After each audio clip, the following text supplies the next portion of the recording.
Alright, so I'm here today doing a seal system repair on this refrigerator. And they go to model and serial number. And under here you can see the frost pattern.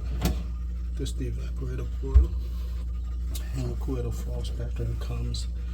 Kind of stuck about there. So I can tell that this unit is low in refrigerant. And you can look at the drain pan there, how it is. So I'm going to clean that up. I'm going to clean that up and then try to kind of repaint it, put a liner on it. And that should help to stop the rust. That's the evaporator fan motor. That looks like it's in good condition. Metal defrost thermostat. That is good. That looked like it was recently replaced. Yeah, but today we're going to replace the evaporator coil assembly, the heat exchanger that's connected to it. And let's look in the back here.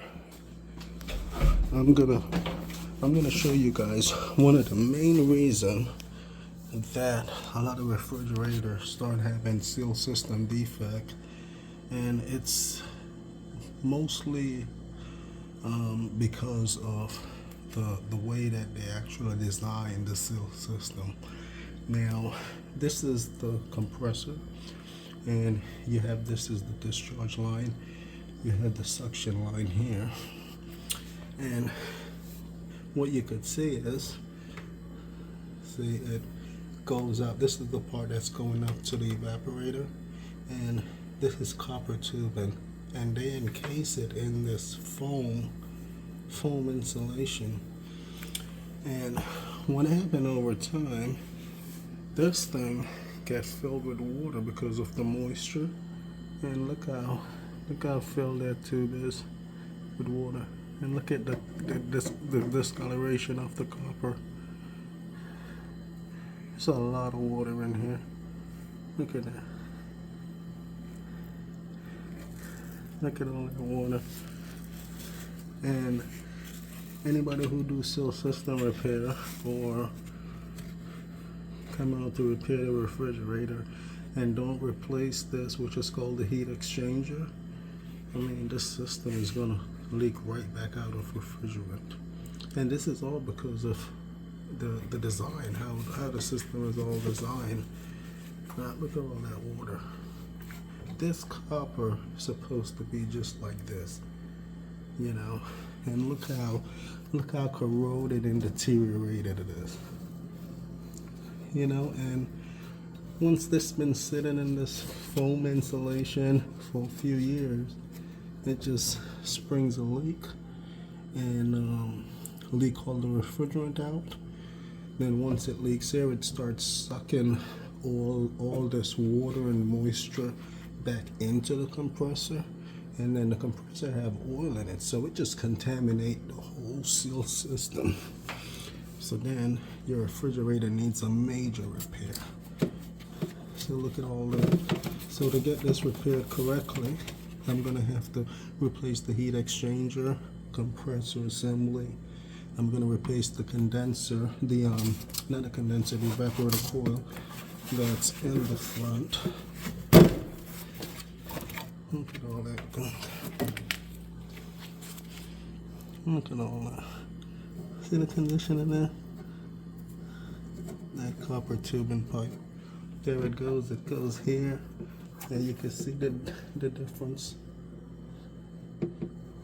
What's this?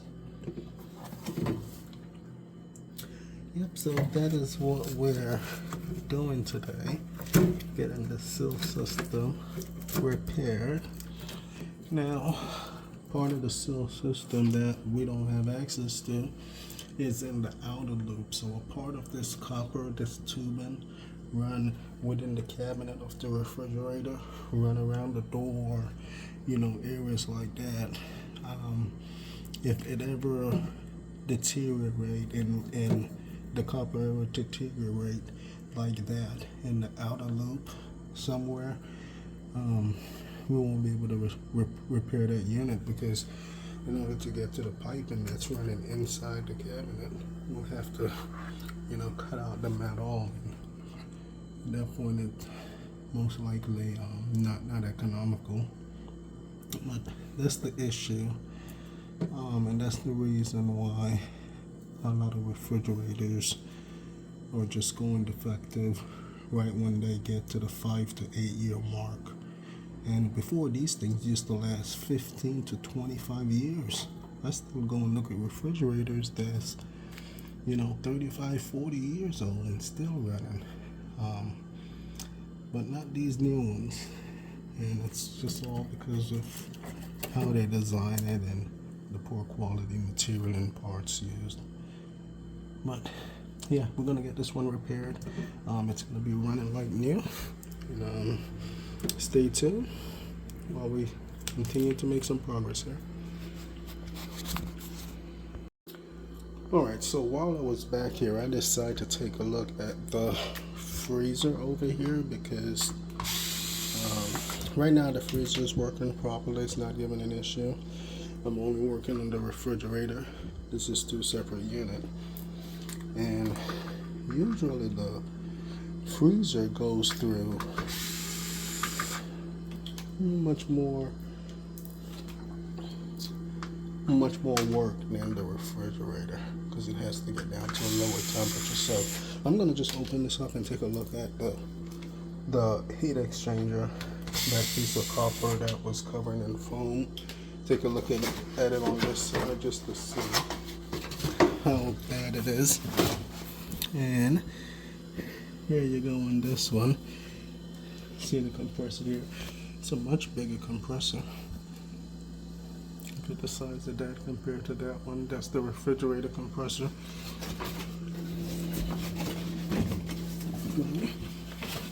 Let's see under here what's going on.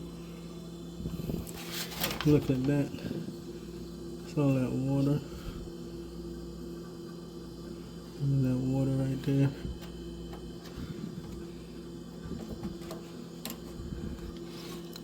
That water leaking right there. See, I got a droplet. And it looks like it's dripping out of this hose here because this hose it's filled. Same thing like I show on that side. So based on the deterioration of this heat exchanger, I can tell that this refrigerator, this freezer side is actually on its way out as well. Usually the freezer will go before the fresh food section. Another issue, look at that. This condenser fan motor is supposed to be running. It's dead. So this needs a new condenser fan motor assembly.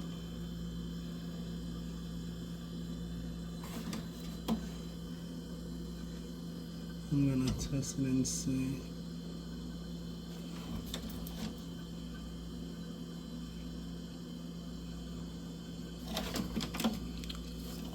Yeah, might be okay. It gets power off of that bimetal. This one doesn't have a bimetal on it. I'm gonna test and see if that's okay.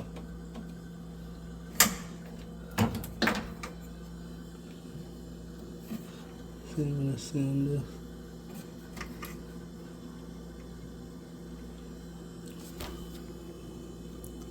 Let's see.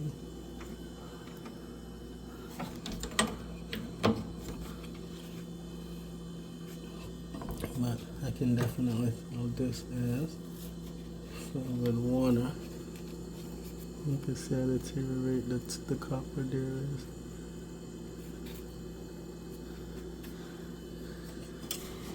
I don't know why they make this loop like that on it. Look at that loop.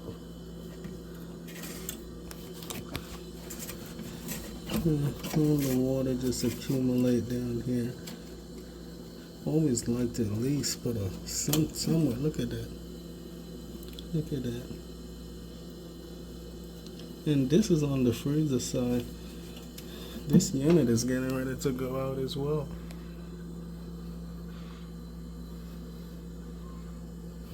Then I need seal system repair on this, which is the freezer side.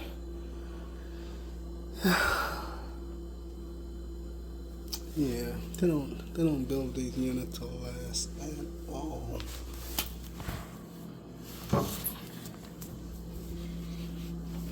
Let me grab my tester.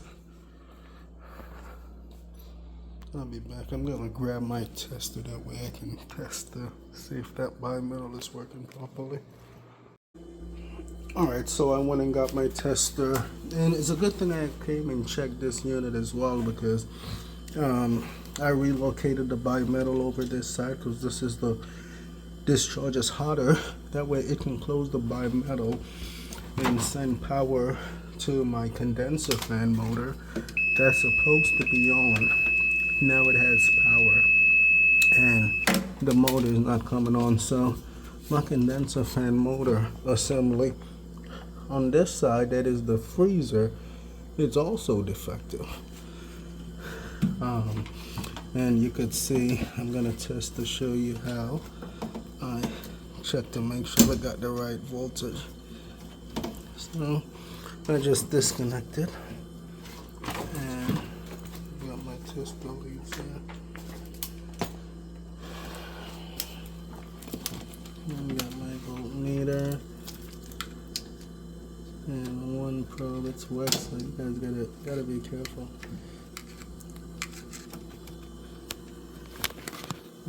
Let me get this together.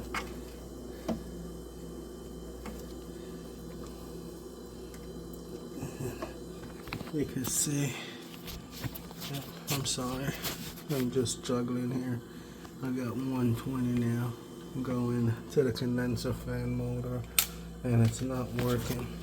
So, and it's definitely really bad for the fuel system, because if the condenser fan motor isn't working to cool the refrigerant, keep the system cool, that's just lead to a lot of issues. This compressor is really hot to the touch, so it's been sitting there overheating because this fan went out on the unit. And once it does that, I'm gonna let me plug this back in. Okay, so I got it plugged in. You can see power going to it, but the fan ain't working. Yeah, once the fan goes out, or the coil isn't clean, what that happened, it increased the pressure and heat on the seal system, and then things just start breaking. This compressor is so hot. Let me get my temp gun.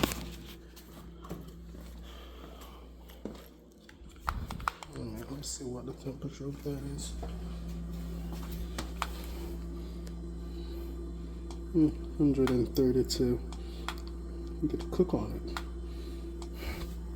Alright, yeah. So this whole seal system needs to be replaced as well. Compressor assembly, condenser assembly, condenser fan, the heat exchanger, and the evaporator. This definitely won't last long. Yeah, that's the issue with the seal system. Alright, thank you for tuning in.